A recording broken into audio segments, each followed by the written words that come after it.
20 seconds to go. One last gasp for Edmonton. Bouchard's pass didn't click with Draisaitl. 12 seconds to go. Florida trying to end it up against the wall, which would be fitting. 3 seconds to go. The Florida Panthers have won the Stanley Cup.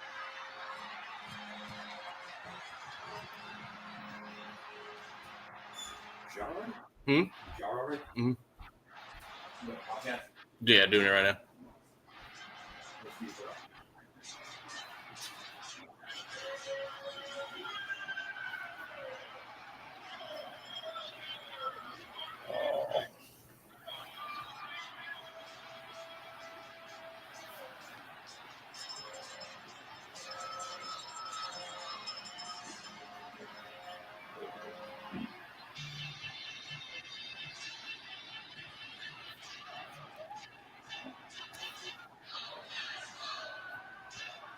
For the first time in their 30-year history, the Florida Panthers are Stanley Cup champions. They made it about as hard on themselves as they possibly could, battling a valiant Edmonton team that had rallied adversity all season long. And Paul Maurice, coaching lifer, 30 years in the National Hockey League, has his Stanley Cup. What the puck is going on? Here is your host of What the Puck is Going On, Dave Metzger. All right, welcome back in. What the Puck is Going On? Western Conference Finals starting tonight. So we'll touch on that here in just a second. Steve, how are you this afternoon? Doing good, Dave. Nice rainy day down here in Virginia. Got almost pretty much a washout for all those working outside. So nice little break here as we pull up on Memorial Day weekend. Indeed. All right, Steve. So we had the Eastern Conference Finals last night. Maybe a surprise there. Not quite to myself. Or maybe not to our open, Dave. I mean, with the Stanley Cup champs. Florida looking every bit that same here in 2025. I mean, they look strong. Yeah, I mean, Steve, they could be, next year's intro as well. Right. So, right. And we look at that game. Florida wins 5-2. Carolina didn't play all that bad, I didn't think. But you see what happens when a team is met with their same style and a team that knows how to play it very well. It's a bad Panthers, matchup. It's a horrible matchup for the Hurricanes. Yep. It's looking like they met 2 years ago and Carolina gets swept. Now, I don't think that happens again, but I do think the Panthers come out on top again. What's that, 4th win in a row now in the playoffs. They really have seemed to found their groove, and that's going to be trouble for anybody they run into. So, again, while you could say the Capitals, they lose their game, series in 5. And, Steve, that just wasn't the matchup I think they needed in their path to the Cup. So, I think they'll address that. But, again, a bad matchup. Carolina, obviously the much better team. You watch that series. Caps just a little bit outmatched there in the styles of play. And now it could be Carolina looking at that same view. So, Steve, before we get to this Western Conference here, what are your thoughts there, Game 1 in the East, and what else can we expect from that one? Well, if you tune into last night's show out there, then you know that I picked the Panthers to go ahead and win this series, and what I thought would be a longer series, thinking that Carolina would be able to step up a little bit, knowing that it is Florida's style the same way that Carolina plays.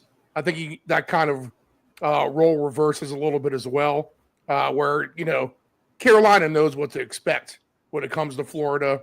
But in order for it to be a long series, I figured Carolina would have to take advantage and win in Game 1 and take advantage of the fact that Florida just played there on Sunday and unable to do that. I mean, they got smoked basically at home. So where I think I like Florida in a longer series now, I'm not quite so sure. We get past 5 or 6 games or whatever the case may be. Florida looks every bit the role here. And they're a machine. I mean, whoever's in the Western Conference who's going to face them, and we'll talk about that in a second. I was thinking that Western Conference team would probably get some sort of a rest, perhaps if this Eastern Conference series were able to go long. But that might not be the case. It might be the other way around. We might be in for the longer series in the West and maybe the shorter one here in the East. Florida looks every bit the role of a Stanley Cup champion right now.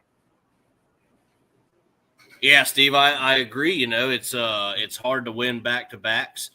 We've seen it a couple times, but I think Florida, they're looking primed to do that. Now, I will, have a little bit of a doubt if they draw this team in the West. So, Steve, let's jump right into that. The Oilers are visiting Dallas, Game 1 of the Western Conference Final. Over-under here is 6.5, which I believe, Steve, you're thinking goals in this series if you watched yesterday's show. And I was able to catch some of it getting home from work. So well done, Steve, also filling in when I can't be there, doing a great job with that.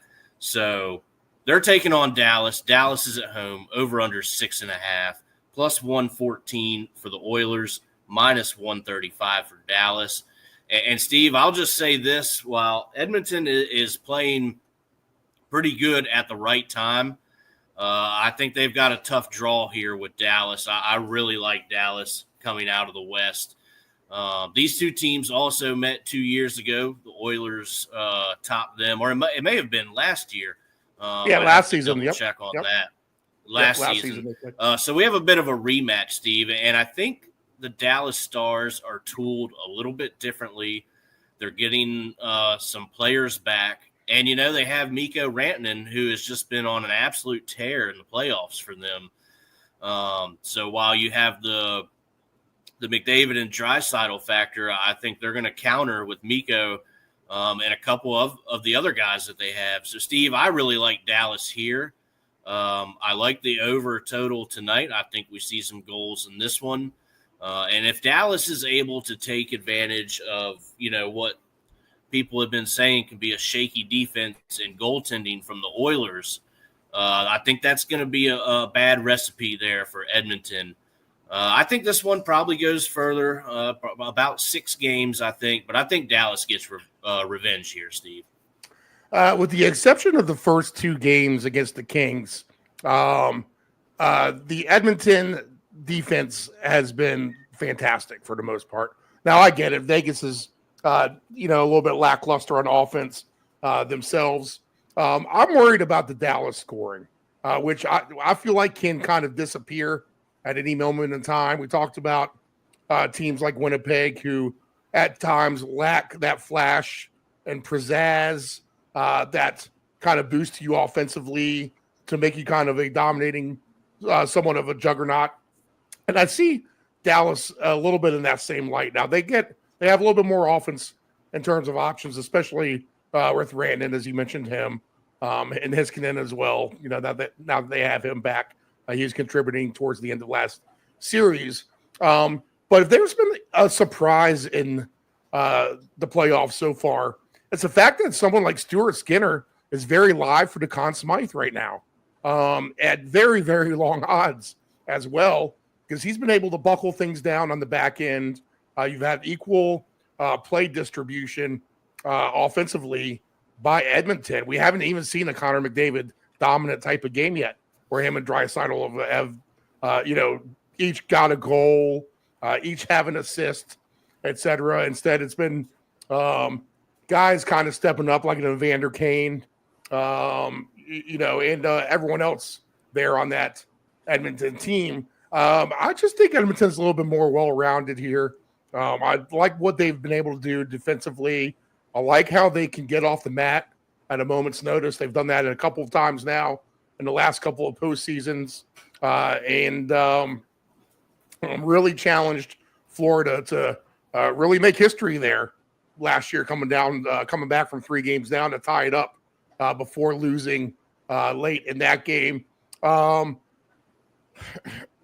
We've seen the story from Dallas before. They get to this point in the season, and then it's just it all disappears in the flash of an eye right in front of them. I'm afraid we might get that again. I like Edmonton, Dave. I think they're the better team in the series. I like the way that they've been trending. And just kind of quietly as well. It's not like they've been a super juggernaut. They kind of struggled out of the gate early in the season, slowly kind of righted the ship.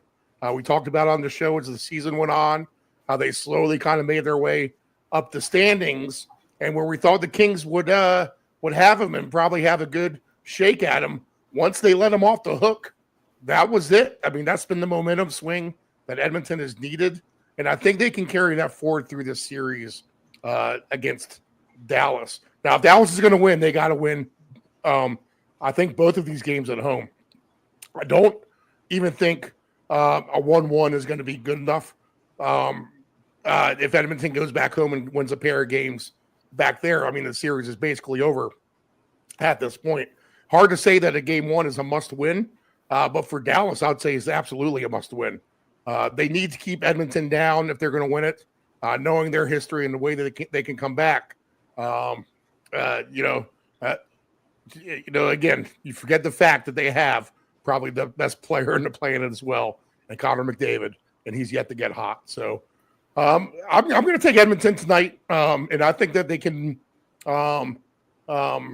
win by margin, Dave. If Dallas kind of stumbles out of the gate offensively here, they're going to be in trouble, and trying to match goal for goal with Edmonton is not going to be a good recipe for them.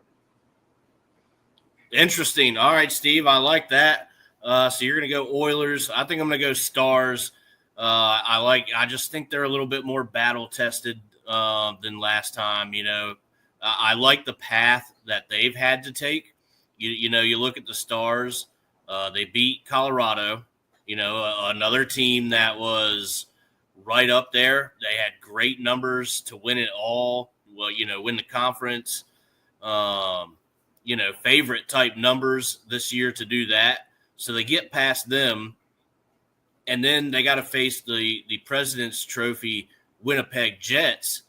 I know, Steve, you thought that the Jets didn't have that kind of wow factor to their game in the playoffs, and I would have to probably agree with you in that aspect. But you still look at it as that was the best team technically in the league, by points.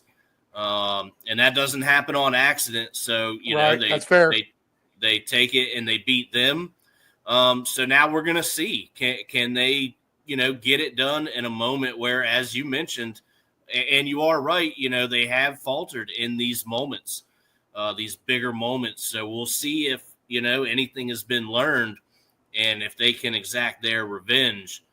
So Steve, a couple of things that I've been doing throughout the playoffs, and, we've been pretty close. It gives you kind of some exciting action, because I've been playing some goal scorers a lot lately. Again, we've been pretty close. One guy scores, the other doesn't. But, you get some nice boosters also, whatever, book that you're using. They're putting out, boosters for probably same games for the Western Conference Final. Steve, I'm going to go with some goal scorers tonight of Corey Perry at 4-1. You look at him, and that's kind of a big number, but this guy does contribute, and he seems to come in with a goal, probably when you're not expecting it. So I like that number there with Corey Perry. And then I'm going to take a Mason Marchment also at 4-1 for the Dallas Stars. And if you want to play that, just the two of them, you're going to get – all right, let's add to that where we're at. Marchment there. 21-1 odds there, Steve. So you put a $10 bill on just these two guys to score. I mean, I think that's a fun way to play it. It's not a super jackpot, but at the end of the day, that would be a nice $10 hit. So, Steve, that's kind of a way that I've been doing here. So I like those two guys to score tonight. Yeah, I like the angle too, Dave. I've been able to check a lot of the boxes with the goal scorers coming close on several tickets and big payouts. And everyone's fair game. I mean, for example, like Adam Henrique and Thomas Harley, who had the game winner against the Jets to move on to the series, plus 625 for Harley, who seems to be a regular scorer on defense for Dallas. And Henrique, he has the guys who can get him the puck as well. And a $10 on that one, Dave, pays $2.95 for $10. So, yes, there's plenty of goal scorers to be had here. I checked one of them last night. Ekblad was at 11-1. He was on my ticket. Nice. I couldn't pair him up. So they're out there. They're out there. High scoring game, low scoring game. Overall, interesting. It'll be interesting to see how all that plays out. That's the tough one to me right now. I want to see the offense from Dallas at the end of the day, and is it a 3-2 game? Not shocking at all if it is. Can we get to a high scoring game like 5-4? Sure, why not? I mean, we can open things up here with the both of these teams. Rantanen could go off. McDavid could go off. I mean, is it worth it at any point to play both of those guys for 2 goals in a game each? Yeah, absolutely. I mean, if you do that, that's a good angle too.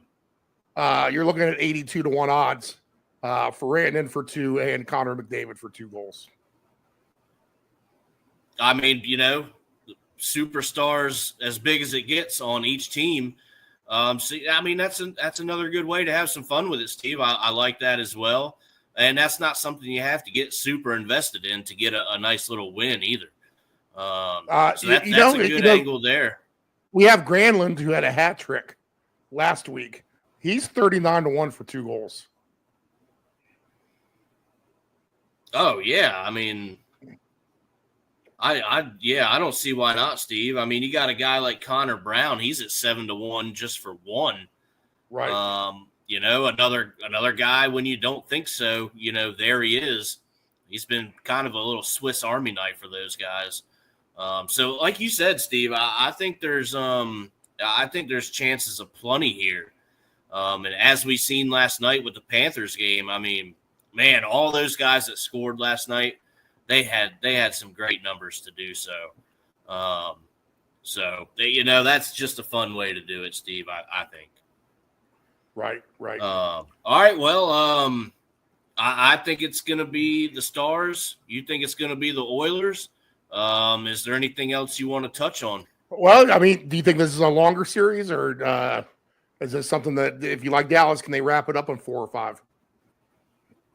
I don't think that's going to happen. While I do think they, get past the Oilers, this one's probably going to go. It's 6, if not 7. The Oilers are certainly not going to give it to them. And like you said, the defense has been playing better when everybody says, hey, that's the weak point. And they're not showing that really too much right now. So I think it goes 6 or 7, and it really could teeter either way, Steve. But I'm just going to go with Dallas. Okay. And I think the answer to that will be found out tonight. I think Dallas is in very much the same shoes as Carolina. If they get thumped here in the first game at home, they're going to be in trouble here for the series. Quick trouble. Yeah. Now, Steve, I will agree with you there. If that's the case, then, yeah, it could be alarming. So we'll see. 8 p.m. tonight. That's the puck drop. So I think that's some pretty good coverage, pretty good angles there, Steve. We'll go ahead and get on out of here and get ready for puck drop. So till then, we'll see you tomorrow, and go Stars. All right. Enjoy your evening, guys. Good luck on your tickets. What the puck?